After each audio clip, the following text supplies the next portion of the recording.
महावीर ने मौन पर बहुत जोर दिया है। ऐसा किसी ने इतना जोर नहीं दिया मौन पर, जोर सभी ने दिया है।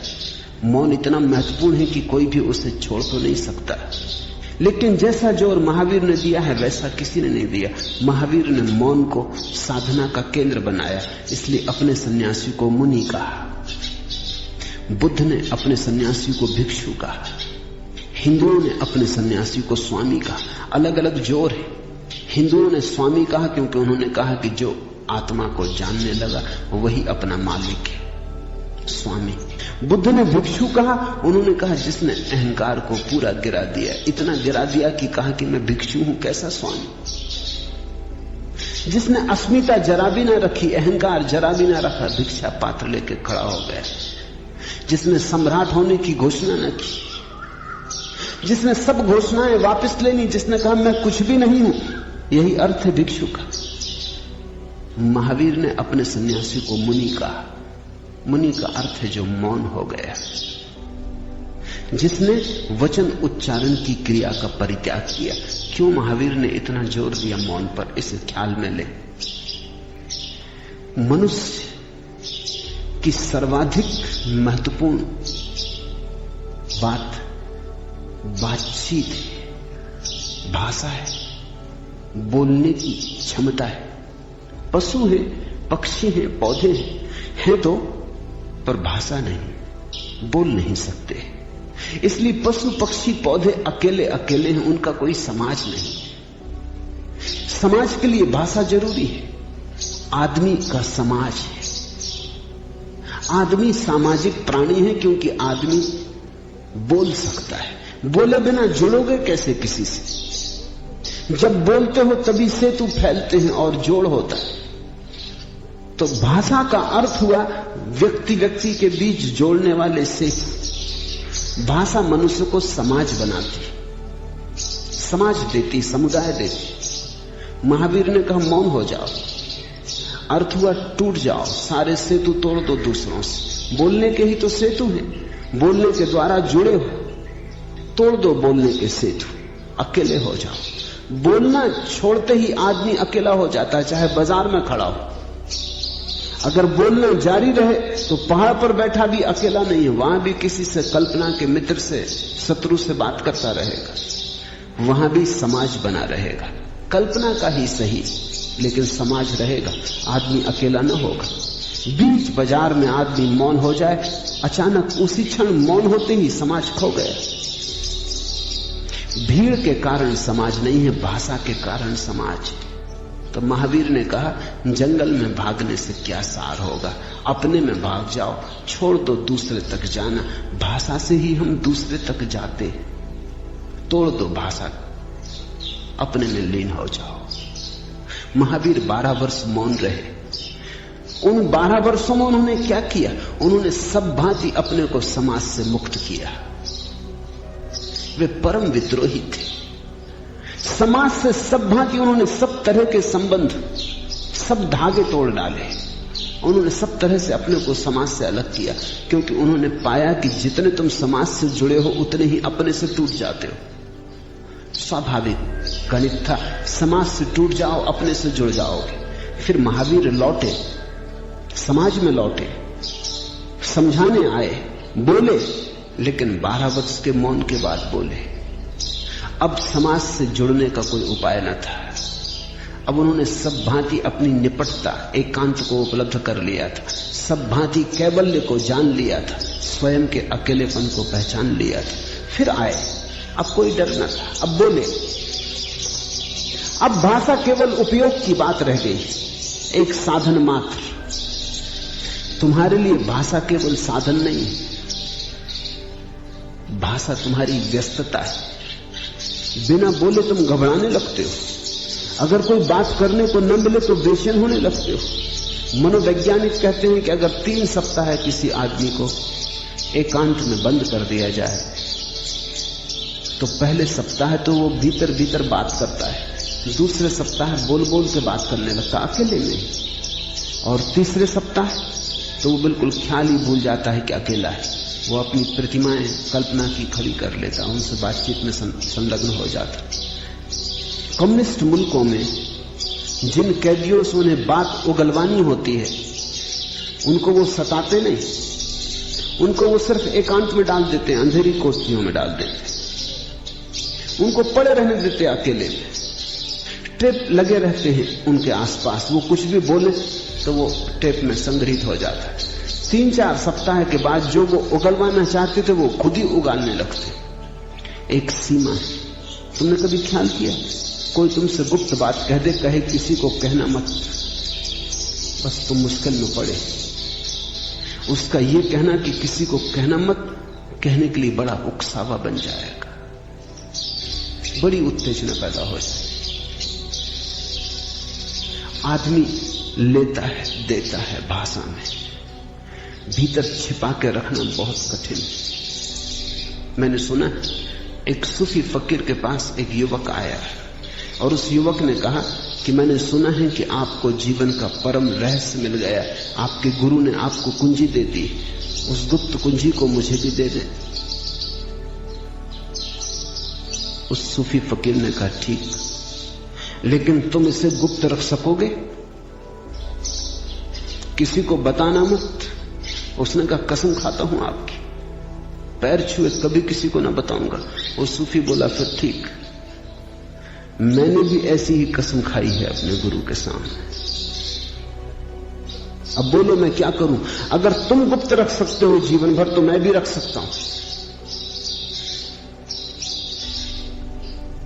और अगर तुम सच पूछते हो तो मेरे गुरु ने भी मुझे बताई नहीं, क्योंकि उसने भी अपने गुरु के सामने ऐसी कसम खाई थी। सिर्फ अफवाह है, परेशान मत हो। गुप्त बात गुप्त रखी नहीं जा सकती। आदमी बोझिल अनुभव करने लगता है, जो बाहर से आया है वो बाहर लौटाना पड़ता है। जब तुम बोलते हो, तुमने ख्याल किया तुम वही बोलते हो जो बाहर से तुम्हारे भीतर आ गया है, वो भारी होने लगता है। सुबह अखबार पढ़ लिया, फिर वही अखबार तुम दूसरों से बोलने लगे। जब तक तुम किसी को बताना दो तुमने अखबार में क्या पढ़ा है, तब तक तुम्हें चैन नहीं। ये विजाती तत्व है जो बाहर से आ जाता है, इसे बाहर निकालना पड़ता है। ये तुम्हारी प्रकृति को विकृत करता है, बाहर निकलते से तुम हल्के हो जाते। इसलिए तो किसी से अपनी बातें कह के आदमी हल्कापन अनुभव करता है। रो लिया, दुखड़ा, हो गए हल्के। पश्चिम में तो अब कोई किसी की सुनने को राजी नहीं, किसके पास फुर्सत है, तो व्यवसायिक सुनने वाले पैदा हो गए, उन्हीं का नाम मनोवैज्ञानिक है। वो व्यवसायिक, उनका कोई और काम नहीं, उनका काम यह है कि वो ध्यानपूर्वक तुम्हारी बात सुनते भी हैं या नहीं ये भी कुछ पक्का नहीं, लेकिन ध्यानपूर्वक जतलाते हैं कि सुन रहे। आदमी घंटा भर अपनी बकवास उन्हें सुना के हल्का अनुभव करता है, और इसके लिए पैसे भी देता है। महंगा धंधा है, काफी पैसे देने पड़ते। लोग वर्षों तक मनोचिकित्सा में रहते, एक चिकित्सक को छोड़ फिर दूसरे को पकड़ लेते, क्योंकि एक बार वो जो राहत मिलती है, किसी को ध्यानपूर्वक कोई तुम्हारी सुन ले तो बड़ा आनंद आता है, तुम हल्के हो जाते। महावीर ने कहा भाषा इस तरह अगर व्यस्तता का आधार बन गई हो तो रोग है, तो तुम चुप हो जाना। जो वचन उच्चारण की क्रिया का परित्याग करके वीतराग भाव से आत्मा का ध्यान करता, उसके परम समाधि या सामायिक होती है। ये बात ख्याल में रखने जैसी है। कम से कम दिन में 2-4 घंटे तुम मौन में बिताओ। नियम ही बना लो कि 24 घंटे में कम से कम 4 घंटे तुम अपने लिए दे दोगे। बाकी दे दो 20 घंटे संसार के लिए, 4 घंटे अपने लिए बचा लो। चलो 4 घंटे बहुत लगे, घंटे से शुरू करो, लेकिन 1 घंटा अपने लिए बचा लो। उस 1 घंटे में फिर तुम बिल्कुल चुप हो जाओ। पहले कठिन होगा, ओंठ बंद कर लेना तो आसान है, भीतर की तरंगें बंद करना मुश्किल होगा, लेकिन साक्षी भाव से उन तरंगों को देखते रहो, देखते रहो, देखते रहो। धीरे धीरे तुम पाओगे गति विचारों की कम हो गई। धीरे धीरे तुम पाओगे कभी कभी बीच बीच में 2 विचार के अंतराल आने लगा, खाली जगह आने लगी। उसी खाली जगह में से रस बहेगा, उसी खाली जगह में से तुम्हें आत्मा की झलक पहली दफे मिलेगी। ये झलक ऐसे ही होगी जैसे वर्षा में बादल घिरे हो और कभी कभी सूरज की झलक मिल जाए, क्षण भर को किरणों की छटा छा जाए, फिर सूरज ढक जाए, लेकिन एक बार झलक आने लगे, एक दफा वहां भीतर की मुरली का स्वर तुम्हें सुनाई पड़ने लगे,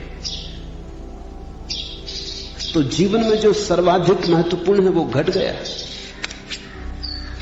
साज श्रृंगार छोड़ दौड़ो सब साज श्रृंगार, रास की मुरली रही पुकार।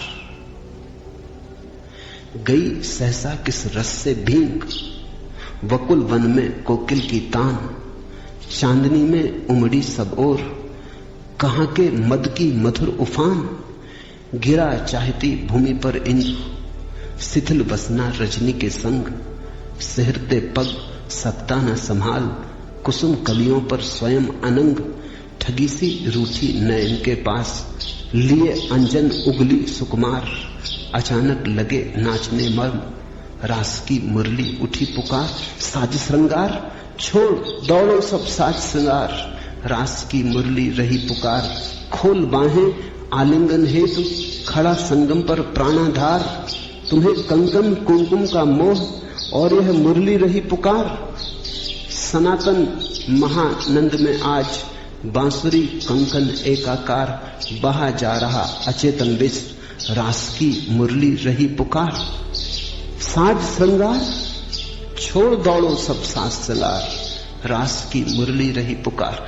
एक बार भी तुम्हें भीतर की किरणों का बोध हो जाए, सुन पड़ी मुरली, रास का निमंत्रण मिल गया, उस परम प्यारे की सुध आ गई। वो तुम्हारे भीतर ही बैठा है, वो तुम्हें सदा से ही पुकारता रहा है, लेकिन तुम इतने व्यस्त हो दूसरों के साथ भाषा में, बोलने में, झगड़ने में, मित्रता शत्रुता बनाने में, तुम इतने व्यस्त हो, बाहर की तुम्हारे भीतर अंतरतम से उठी मुरली की पुकार तुम्हें सुनाई नहीं पड़ती। महावीर ने कहा मौन हो जाओ तो तुम्हें अपने संगीत का पहली दफा अनुभव हो। चुप हो जाओ, उस चुप्पी में ही उस अनाहत का नाद शुरू होगा।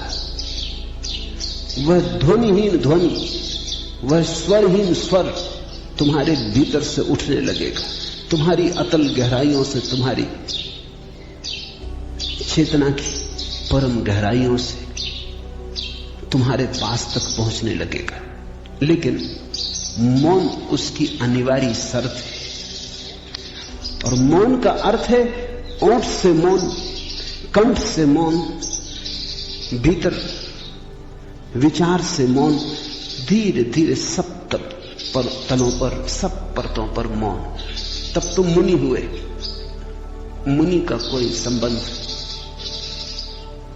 वाह आचरण से नहीं, मुनि का संबंध इस अंतस दशा से है, मौन की दशा से है। और जो मौन को उपलब्ध हुआ वही बोलने का हकदार। जो अभी मौन को ही नहीं जाना वो तो बाहर के ही कचरे को भीतर लेता और बाहर फेंकता। उसका बोलना तो वमन जैसा है। जो मौन को उपलब्ध हुआ उसके पास कुछ देने को है, उसके पास कुछ भरा है जो बहना चाहता है, बटना चाहता है। उसके पास कुछ आनंद की संपदा है जो वो तुम्हारी झोली में डाल दे सकता है। महावीर 12 वर्ष मौन रहे। जीसस जब भी बोलते तो बोलने के बाद कुछ दिनों के लिए पहाड़ पर चले जाते, वहां चुप हो जाते। जब भी कोई महत्वपूर्ण बात बोलते तब तत्क्षण वे पहाड़ चले जाते, अपने मित्र संग साथियों को भी छोड़ देते, कहते अभी कोई मत आना, अभी मुझे जाने दो अकेले में। उस अकेले में जीसस क्या करते? मोहम्मद पर जब पहली दफा कुरान की आयत, पहली आयत उतरी तो वे 40 दिन से मौन थे। उसी मौन में पहली दफा कुरान उतरा। जो भी मौन में उतरा है वही शास्त्र। मौन में जो नहीं उतरा वह शास्त्र नहीं, किताब होगी। जो मौन में कहा गया है, मौन से कहा गया है, वही उपदेश। जो शब्द मौन में डूबे हुए नहीं आए, मौन में पगे हुए नहीं आए, वे सब शब्द रुग्ण। स्वस्थ तो वे ही शब्द हैं जो मौन में पगे हुए आते। और अगर तुम ध्यान से सुनोगे तो तुम तत्क्षण पहचान लोगे कि यह शब्द मौन में पगा आया है या नहीं आया है। तुम्हारा हृदय तत्क्षण गवाही दे सकेगा, क्योंकि जितना शून्य लेकर शब्द आता है, अगर तुम शांतिपूर्वक सुनो तो शब्द चाहे तुम भूल भी जाओ, शून्य सदा के लिए तुम्हारा हो जाता है। शब्द चाहे तुम्हारे स्मृति में रहे या न रहे, शून्य तुम्हारे प्राणों पर फैल जाता है, तुम्हें नया कर जाता है, ताजा कर जाता है। ध्यान में दर्शन है, मौन में दर्शन है, चुप्पी में साक्षात्कार है।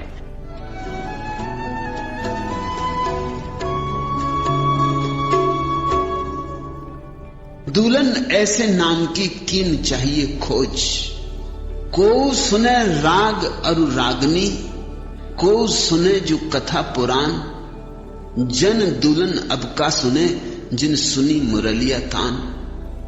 कहते हैं मैंने तो सुन ली उसकी मुरली की तान, मैंने तो उसका अनाहत नाद सुन लिया, मैं तो रंग गया उसके आनंद में। तुम्हें भी पुकारता हूं कि तुम भी अब जगो, घड़ी आ गई।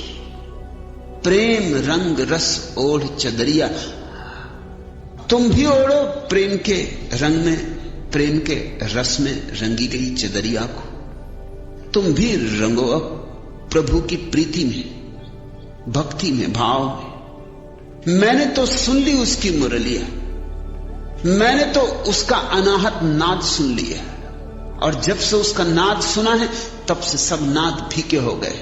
जब से उसका संगीत सुना है तब से और सब संगीत केवल शोरगुल हो गए। जिसने उसकी रोशनी देखी उसके लिए सब रोशनियां अंधेरी हो जाती। जिसने उसके आनंद को अनुभव किया उसके लिए सारे सुख दुखों जैसे हो जाते। जिसने उसका फूल खिला देखा उसके लिए सारे फूल व्यर्थ हो गए, कांटे हो गए। जिसने उस अमृत जीवन की एक बूंद पी ली उसके लिए बाकी सारे जीवनों में कोई सार न रहा, अर्थ न रहा। उसके लिए और सब जीवन मृत्युवत हो गए। को सुने राग अनुरागनी, दुल्हन कहते हैं किसी को मैं सुनता हूं राग सुनते, किसी को रागनी सुनते। कोई वीणा सुन रहा है, कोई और संगीतों में लीन है। कोई सुने जो कथा पुराण, कोई कथाएं सुन रहा है प्रभु की, कोई पुराण पढ़ रहा है। लोग शास्त्रों में डूबे हैं, शब्दों में डूबे हैं, ध्वनियों में डूबे। जन दुल्हन अब का उसका नाद मैंने सुन लिया है। एक नाद है इस अस्तित्व का। जब तुम परिपूर्ण शांत हो जाते हो, शून्य हो जाते हो, तब सुनाई पड़ता है। जब तुम्हारे चित्त में कोई भी शोरगुल नहीं रह जाता, विचारों की दौड़ धूप नहीं रह जाती, विचारों का सतत प्रवाह जब अवरुद्ध हो जाता है, जब तुम्हारे भीतर सन्नाटा होता है, बस सन्नाटा, न शब्द बनते, न विचार, न वासना, न भाव, न कल्पना, न स्मृति उठती। जब तुम्हारे भीतर सारा प्रवाह क्षीण हो जाता है, चित्त का चित्त वृत्ति निरोध हो जाता है, जब तुम्हारे भीतर बस तुम ही होते हो, जैसे खाली दर्पण जिस पर कोई प्रतिबिंब नहीं बनता, वैसी अवस्था में तुम्हें वह नाद सुनाई पड़ता है जो इस अस्तित्व का नाद है, जो इस अस्तित्व के प्राणों में समाया हुआ है, जो इस अस्तित्व के हृदय की धड़कन, जो इस अस्तित्व की श्वासों की हलन चलन। उस नाद को अनाहत नाद कहा है। अनाहत इसलिए कि वो दो चीजों के टकराने से पैदा नहीं होता। आहत नहीं, तबला बजाओ तो दो चीजें टकरा गई, हाथ तबले से टकराया, वीणा बजाओ तो दो चीजें टकरा गई, अंगुलियों ने तार छेड़े, वह अनाहत नाद है। वो दो चीजों के टकराने से नहीं होता, क्योंकि उस शून्य में एक ही है, दो नहीं। वह एक की ही मौज है, वो उस एकाकी का नृत्य है, वो एकांत संगीत है। उसको ही काव्य की भाषा में उसकी मुरली की तान कहा है। वह बजी रही सतत। जिन्होंने जाना है उन्होंने तो ऐसा जाना कि सारा अस्तित्व उसी नाद से बना है, उसी नाद से निर्मित है, उसी नाद का सघन रूप है। लेकिन चुप होना सीखना पड़े, मौन होना सीखना पड़े। जितनी सूक्ष्म बात सुननी हो उतनी ही गहराई मौन की होनी चाहिए। और जब परम मौन फलित हो जाए तो ही तुम परम संगीत भी सुन सकोगे। वह तुम्हारे भीतर बज रहा है, तुम्हारे बाहर भी बज रहा है। हम उसी के महोत्सव के अंग हैं। धरती जब डूबे सागर में एकाकार प्रलय होती है। डूब चुका हूं तुम में इतना जितना स्वर में लय होती है। तेरी सुधियों के सागर में भीग गया है तन मन सारा। सांसों की असेरा डूबा हुआ किनारा। चंचल लहरों सा आंचल ही मेरे जीवन की गतिमयता। मृत्यु अतल सी मधुर गोद में महामिलन की अमर सफलता। त्याग प्रेम की अमर कहानी जिसमें हार विजय होती है। धरती जब डूबे सागर में एकाकार प्रलय होती है। डूब चुका हूं तुम में इतना जितना स्वर में लय होती। बाती जले सलब भी जलता दीपक तो आधार मात्र है। बाती जले सलब भी जलता दीपक तो आधार पात्र है। अमर प्राण जन्मों का साथी नश्वर तन व्यवहार मात्र है। तन के हित ही सीमाएं हैं, हृदय मुक्त अंबर असीम है। सीमाहीन हुआ जब तन भी सीमा बन जाती असीम है। नहीं भेद नहीं रहता जब मन में, काया तभी विलय होती है। धरती जब डूबे सागर में एकाकार प्रलय होती है। डूब चुका हूं तुम में इतना जितना स्वर में लय होती। अनजाने पनघट्टक तेरे आया रीता कलश उठाए। तुमने चितवन की डोरी से बांध प्रेम में प्राण डुबोए। अब तो कुछ ऐसा लगता है पनघट से ही घट का जीवन, पनघट से ही घट की सुंदरता, घट से ही पनघट का यौवन। पता नहीं था मुझको पहले प्रेम प्यास अक्षय होती है। धरती जब डूबे सागर में एकाकार प्रलय होती है। डूब चुका हूं तुम में इतना जितना स्वर में लय होती। जैसे स्वर में लय डूबी है, लय को स्वर से अलग नहीं किया जा सकता। जैसे किरण से रोशनी को अलग नहीं किया जा सकता, ऐसे जब तुम अपने भीतर के शून्य में डूब जाते हो, एक तुम्हारे भीतर महाप्रलय हो जाती। अहंकार गया और गया सदा को, और गया सारा शोरगुल और सारा बाजार अहंकार का। शून्य रहा, उसी शून्य में पूर्ण का पदार्पण होता है। डूब चुका हूं तुम में इतना जितना स्वर में लय होती है। धरती जब डूबे सागर में एकाकार प्रलय होती। जैसे धरती सागर में डूब जाए और प्रलय हो जाए, ऐसे ही तुम जब अपने ही शून्य में लीन हो जाते हो तब अनाहत सुनाई पड़ता है, तब उसकी मुरली की तान सुनाई पड़ती है। मंदिरों में तुमने कृष्ण की मूर्ति बना रखी है मुरली लिए हुए, लाख करो पूजा, वहां कुछ भी ना होगा। वह तो प्रतीक है, वह तो केवल काव्य प्रतीक है, प्यारा प्रतीक है। समझो बूझो तो बड़ा प्यारा है। और ऐसे ही सिर पटकते रहो, आरती उतारते रहो तो बिल्कुल व्यर्थ है। वह अनाहत नाद का प्रतीक है। कृष्ण के साथ राधा का नाम ऐसे जुड़ा है जैसे काया के साथ छाया जुड़ी होती। लेकिन शास्त्र कहते हैं कि राधा कब हुई कहना मुश्किल है। पुराने शास्त्रों में राधा का कोई उल्लेख नहीं। राधा का उल्लेख बहुत बाद में शुरू हुआ। मध्य युग के संतों ने राधा का उल्लेख करना शुरू किया, और अब तो राधा उतनी ही ऐतिहासिक मालूम होती है जितने कृष्ण, लेकिन कभी उसका नाम भी नहीं था। राधा कभी हुई ऐसा नहीं है, राधा प्रतीक है। राधा बड़ा मीठा प्रतीक है। जिन्होंने भीतर के अनाहत नाद में डुबकी लगाई है वो कुछ ऐसा अर्थ करते हैं। वो कहते हैं राधा धारा का उल्टा रूप है, केवल प्रतीक है। धारा बहती है बाहर की तरफ, नीचे की तरफ। गंगा उतरी हिमालय से, चली सागर की तरफ, छोड़ दिया स्रोत, गंगोत्री छोड़ दी, चली गंगा सागर की तरफ। धारा बहती है दूर की तरफ, गंतव्य उसका बहुत दूर है। धारा अपने स्रोत से दूर होती जाती है, प्रतिपल दूर होती जाती। अनाहत नाद को सुनने वाले कहते हैं कि धारा को उल्टा करके राधा शब्द बनाया।